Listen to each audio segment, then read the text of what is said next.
Alex, question. What was your favorite item that was released in Master Plan 3? Oh, dude, we didn't even talk about this. How is that even possible? What was yours? I'm gonna go ahead and pull this up in the meantime. I was talking to you off before we started. The fact that second factory is still unexpressed. So when we were talking about Mexico and the second factory, and then when the Master Plan 3 came out, I guess it's 41 pages, which in and of itself is pretty incredible. How much time must have been spent in generating this? So it had to be super thoughtful. And then they talk about the compact car, and it's 4 million units, I guess they discussed. Mexico at 2 million. And then I think it was Berlin and Austin were the other 2 million between those two. Mm-hmm. But that second factory that Tom mentioned, there's no vehicle still assigned to that's referenced in Master Plan 3, unless it's the bus, the van, one of those potential vehicles that were addressed. So for me, it was that it wasn't identified, and the mystery remains. And I'm really curious as to what that second factory will produce. Yeah, I am really curious if still part of me still says that it's going to be mostly compact car. I know we talked about it before we went live, only because I do believe that car is going to sell somewhere between, if I were to guess, somewhere between 10 to 15 million units per year. People are going to be like, that's literally impossible. And I'm going to say I don't think so, because it's going to be very affordable and it's going to drive itself. So I don't see why people wouldn't buy it. Go ahead and pull up the link here, producer wife. Go to page 22. It's the batteries. I heard somebody refer to it as a reduced sized Y. Yeah, it's a hatchback, right? It's a compact hatchback. Yeah, that would basically be it. It'd probably be like a little bit bigger than the Golf, if I were to guess. So my favorite item that was released is this chart, because I think this is actually giving us insight into how Tesla is thinking about the breakout of production, getting to 20 million units per year by 2030. And if you look at that's cool. You made us go away. That's awesome. Maybe this podcast is better without us on the screen. Oh, no question. No question. Sure. Actually, put up other people. Pictures of other people. Yeah. We should do a poll. You know what? Let's run a poll, producer wife. Should we remove our faces from the screen moving forward? Is this a better thing to look at? So if you look at the vehicle sales column, which is the fifth one in from the left, and it's compact, which is to be determined from Tesla's 42 million units yearly for the entire market per year. And it totals to 89 million at the bottom there. So if you look at the percentage of total, the compact, the midsize, the commercial passenger vans, so 42 million of 89 million is roughly 50%-ish, right? 47%. So what that means, I believe, is that Tesla is giving us a really rough guideline of what each model is going to be doing at full ramp at 20 million. And so if you take their 20 million units per year for their full lineup that they're trying to do by 2030, and you say the compact car is going to be X percentage of that 20 million, then about 50% of 20 million is about 10 million. 24 million for the midsize is about 5 million, and you start going down the list. I think there's a lot of information here, I believe, that really gives us Tesla's hand, shows us Tesla's hand on how they're thinking about ramping to 20 million. That's my favorite item. So if in this chart, am I to understand, if the total number of vehicle sales stays constant, that Tesla would have about 25% of the market share, the total market share? Something along those lines? Okay. Yes, sir. Okay. How does that make you feel? It's a lot. I mean, that is like crazy dominance. Go ahead. Sorry, I didn't mean to interrupt. Yeah, no, I think that's a crazy dominant position. I don't mean that the position's crazy, but I mean that's a dominant, really powerful position in your market.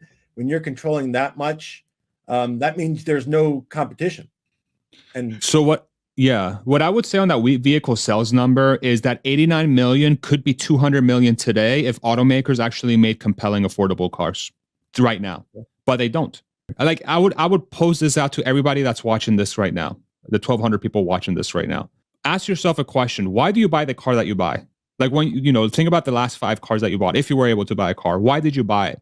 Was it because of how it looked, or was it because of what value it brought forward, and you were trying to sort of really fit the the car you're trying to buy to your needs, right?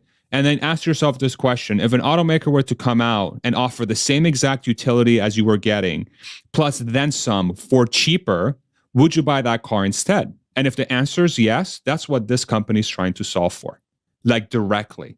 And under that scenario, when you've had a automotive landscape for the last, say, 40, 50 years, where I believe every car maker has basically built the same car over and over again, even between the brands.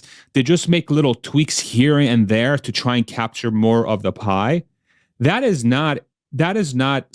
seems like it's something that's so easy to disrupt that once that person comes in that can offer what everyone else is doing for cheaper and the car can drive itself, I don't see why people would buy anything else. So if everybody was doing that, we would have 300 million cars per year, because every single person would want to get in a car that costs pennies on the mile to get around by yourself. Why wouldn't people do that? Yeah, so let me ask you a question about that. So we're looking at vehicle sales, 89 million. So let's say there's robo-taxi, and you can, run it 24 hours a day, and you can replace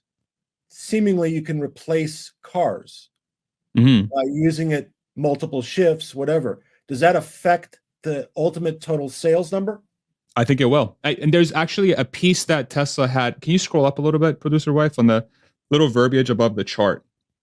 There's something, check this out.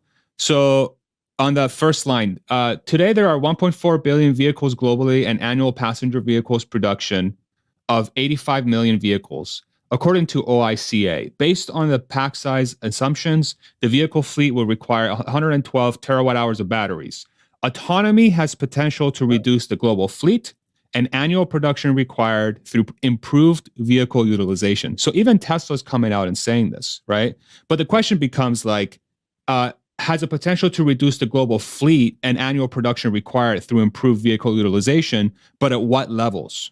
Right? At what level? Is it going to get to 100 million to get there? Is it going to get to 10 million to get there, or 100 million cars per year reduced from that level, 200 million cars per year reduced from that level? Because you're thinking about Africa, you're thinking about Asia, South America. There's just so many different markets that Tesla isn't in right now that they could disrupt. Plus, the longer it takes, the more you kind of repopulate the fleet. You kind of turn it over, ICE to EV, and if it's not robotaxi, you're kind of just replacing. You're not getting rid of at that point. Yeah. Every single car. So this is Tesla's position. Every single car that's not a Tesla today will get changed because it doesn't drive itself. So literally the only cars that aren't going to be turned theoretically are those 4 million Teslas on the road today. So that's still 1.4 billion cars that have to be changed over, plus whatever else additional we need for markets in South America, in Africa, in Asia, and other parts of the world that, say, aren't at the infrastructure level than other countries are that can support a self-driving sort of place. Plus population growth if people start having kids again. I mean, who knows, right? It's, when transportation per mile goes from the, 40, 50 cents it is right now, average 38, I forget what the number is, down to like literally 5 or 4 cents per mile. The number of people that have access to that is 10, 20x globally. Everything changes. And if the car drives itself, then it becomes an entirely different experience. Yeah. So we'll see. All right. Well, that was a long answer to a question. Sorry. My apologies. Please don't sue me. Let's and by the way, next question. I do agree with your first statement that we both know nothing. So I'm there with you. Oh, great. Okay, good. Good. We're just agreeing with each other all day today. Yeah.